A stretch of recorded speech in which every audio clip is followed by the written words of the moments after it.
the NFLPA is the worst example of a union, and I say that pretty confidently, right? Unions are not bad entities. Unions are responsible for so many of the work benefits that we have today, and the NFLPA, with what it's doing, is absolutely tainting the image of what unions truly are. So don't use them as the model, use them as the current indictment, all right?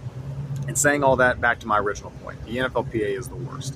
They're the worst because they routinely cede power, they're not unified, and they compromise their own efforts. And they have continued to do so with this ongoing saga that has been taking place all summer.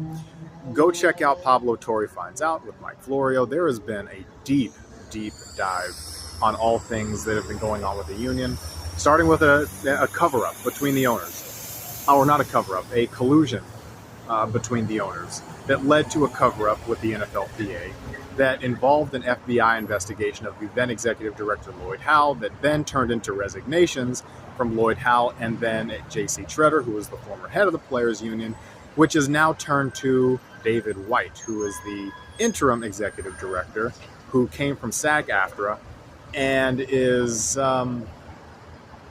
responsible for the potential censorship of a documentary that was exposing PDF files in Hollywood that had some ties to SAG-AFTRA in itself. So this is just getting worse by the day, and the NFLPA is on a historic clip of incompetence in a union that was already poorly run as it relates to how they function.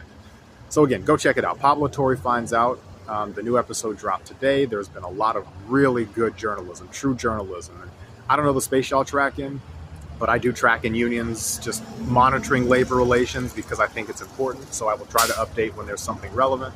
And I do track in the NFL as a scholar and also as a fan. So this is definitely my space, and I can't recap all of it. You just have to go watch the stuff because it is engaging, intriguing, dark, and it gives a real insight into everything. So please go check that out. Check out their work. True journalism is at a premium these days. So have a good one.